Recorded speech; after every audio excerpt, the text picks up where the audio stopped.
विद्यार्थियों, आज हम संस्कृत के अंदर समास प्रकरण पढ़ेंगे। समास शब्द की जब हम बात करते हैं तो हम पाते हैं कि समास शब्द की व्युत्पत्ति सम उपसर्ग, अस धातु और घय प्रत्यय से समास शब्द की निष्पत्ति हुई है। समास शब्द की परिभाषा की बात करें तो समास शब्द का जो परिभाषा है सम सनम समास है। शब्द संक्षेप को ही समास कहा जाता है। भेद समास पंचदाह इति, समास 5 प्रकार के होते हैं।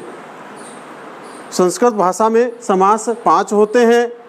पहला समास है केवलान्वयी समास, दूसरा समास है हमारे यहाँ पे अव्ययी भाव समास, तीसरा समास है तत्पुरुष। तत्पुरुष समास के 2 भेद होते हैं, समानाधिकरण तत्पुरुष और व्याधिकरण तत्पुरुष। जैसा कि आपको बोर्ड पे दिखाई दे रहा है, मैंने पार्टिसिपेट किए हैं दोनों तरह से, समानाधिकरण और व्याधिकरण। समानाधिकरण का ही भेद होता है कर्मधारी और कर्मधारय का भेद होता है द्विगु। अगला समास आता है बहुव्रीहि समास और 5वां है द्वंद्व। परंतु कक्षा 10 के अंतर्गत अपने यहाँ पर अव्ययी भाव समास, कर्मधारय समास और द्वंद्व समास को रखा गया है। तो हम अपने इन्हीं समासों पर चर्चा करेंगे।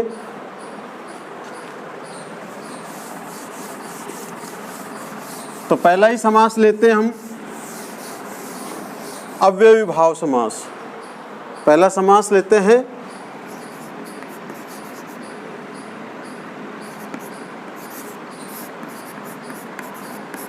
अव्ययी भाव समास। अव्ययी भाव समास किसे कहते हैं? जिस समास में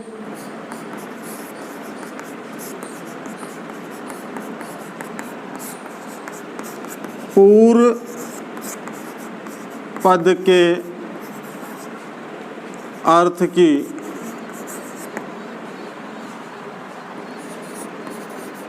प्रधानता हो। पहली बात आती है पूर्व पद के अर्थ की प्रधानता हो और पहला पद अव्यय होना चाहिए, उसे हम अव्ययी भाव समास कहते हैं। अर्थात जिस समास में पूर्व पद के अर्थ की प्रधानता, अर्थात जो शब्द का अर्थ है पूर्व पद के आधार पर पूरे पद का अर्थ निकले और पहला पद क्या होना चाहिए? अव्यय। अब अव्यय की बात करें, क्योंकि अव्यय शब्द निकल के आया है। अव्यय किसे कहते हैं? अव्यय वे शब्दांश जो तीनों लिंगों, वचनों और पुरुषों में जिनके रूप एक समान चलते हैं, उन्हें अव्यय कहा जाता है। जैसे यथा, तथा, अत्र, तत्र, कुत्र आदि। अर्थात ये वे शब्द होते हैं जो तीनों लिंगों में, तीनों वचनों में और तीनों पुरुषों में जिनके रूप बदलते नहीं हैं, एक समान रहते हैं, उन्हें अव्यय कहते हैं।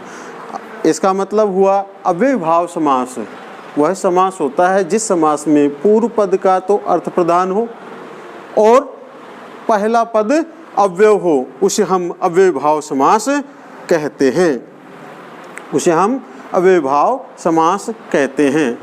अब अव्ययभाव समास की बात करें तो उदाहरण की बात करें कैसे होते हैं, तो बात करते हैं जैसे यथा शक्ति। अब यथाशक्ति जो शब्द बना, इस यथाशक्ति में यथा यानी जितनी और शक्ति यानी शक्ति, अर्थात पहला पद क्या है, अव्यय है, और दूसरा पद का अर्थ, क्योंकि यथाशक्ति इसका विग्रह बनेगा शक्तिम अनति क्रम में, शक्तिम अनति क्रम में, कि शक्ति का अतिक्रमण न करके। देखिए उदाहरण बहुत सारे मैंने आपको नोट्स के रूप में डाल दिए हैं, आप वहाँ से पूरे उतार लेंगे। इसके बाद में जो भी कोई दिक्कत आए तो पर्सनल मेरे नंबरों पे बात करके उस पर आप पूछ सकते हैं। अगला समास हम लेते हैं और उदाहरण देख लें। निर्मक्षिकम, निर्मक्षिकम,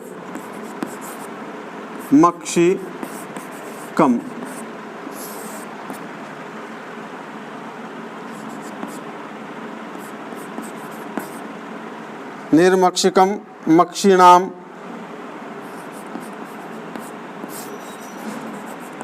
मक्षिकाणाम अभाव है, निर्मक्षिकम इत्यादि बहुत सारे उदाहरण आपको मैंने नोट्स में डाल रखे हैं, उनको आप देख लेंगे और वहाँ से उसको उतार करके और उसे याद कर लेंगे। अगले समास की ओर हम बढ़ते हैं। इस समास का नाम है कर्मधारय समास।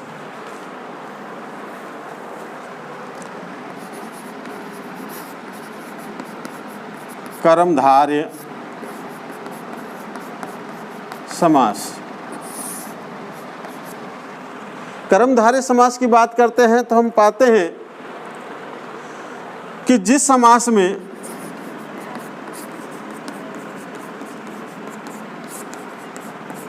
पहला पद विशेषण और दूसरा पद विशेष्य होता है, उसे कर्मधारय समास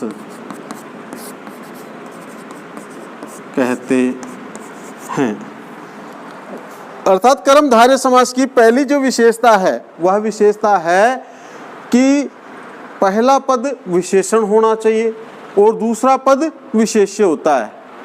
अर्थात पहला पद किसी पद की विशेषता बताए, जैसे नीली गाय, सफ़ेद हाथी इत्यादि, नीलोत्पलम, नीला कमल, ऐसे करके बहुत सारी चीज़ें। मतलब नीला क्या है, नीला विशेषण है। अब विशेषण किसे कहते हैं, वे शब्द जो संज्ञा व सर्वनाम की विशेषता बताते हैं उन्हें हम विशेषण कहते हैं। और विशेष्य जिसकी विशेषता बताई जाए, जिससे विशेषता बताई जाए विशेषण, और जिसकी विशेषता बताई जाए विशेष्य। तो हम इसका उदाहरण देख लेते हैं।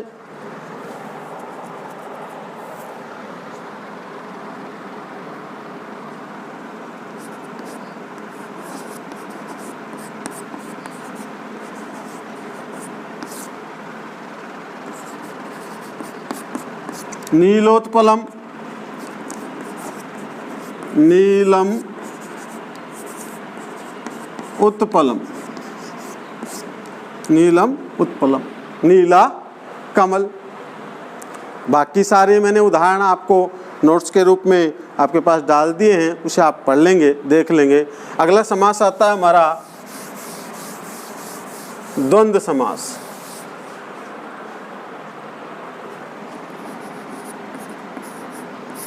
द्वंद्व समास। और द्वंद्व समास द्वंद्व शब्द का अर्थ ही जोड़ा है, अर्थात जिस समास में दोनों पदों के अर्थ की प्रधानता हो और बीच में से च यानी और का लोप होता हो। जिस समास में दोनों पदों का अर्थ प्रधान हो और बीच में से किसका लोप हो, च का लोप हो, उसे हम द्वंद्व समास कहते हैं। द्वंद्व का अर्थ ही होता है जोड़ा, द्वंद्व का अर्थ होता है जोड़ा। तो जोड़ा जो है दोनों पदों का प्रधानता रूपी है, दोनों पदों का अर्थ प्रदान हो, तो हम लिख सकते हैं कि जिस समास में दोनों पदों के अर्थ की प्रधानता हो और मध्य में से च यानी और का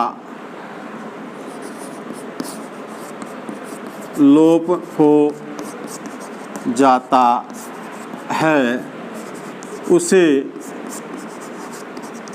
द्वंद्व समास कहते हैं, उसे द्वंद्व समास कहते हैं। मात पितरौ, उदाहरण की बात करें तो जैसे मात पितरौ, मातृश्च पितृश्च, मातृश्च पितृश्च, राम कृष्णौ, राम कृष्णौ, रामश्च कृष्णश्च।